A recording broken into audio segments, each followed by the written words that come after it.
Christine umiiyak, nagmadaling lumabas ng MMFF Awards Night. Ano naman kaya ang nangyari? Usap-usapan sa social media ang viral video ni Christine Reyes na kuha nung gabi ng parangal ng ika-50 Metro Manila Film Festival. Maikli lang ang video, pero makikitang umiiyak ito habang may kausap sa kanyang telepono at nagmamadali ring umalis sa venue na may mga security personnel na nakapalibot sa kanya.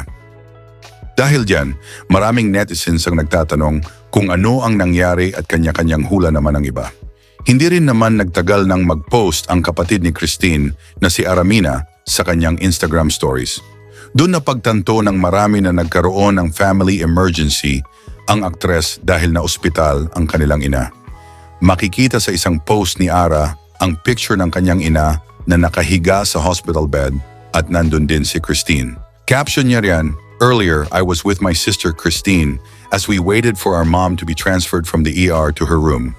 Kasunod niya ng isa pang litrato na makikitang nasa hospital room si Ara with her mom at ang say niya, "I haven't slept yet."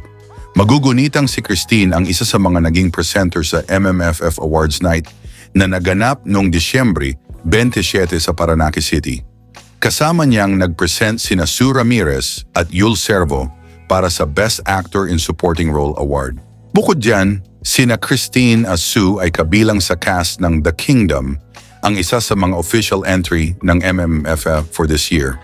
Ang mga kasama nila sa pelikula ay sina Vic Soto at Piolo Pascual na nominado sa pagka-Best Actor, habang si Sid Lucero ay na-nominate bilang Best Supporting Actor sa nasabing film festival.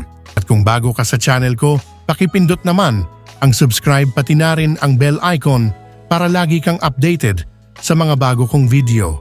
Salamat sa panonood.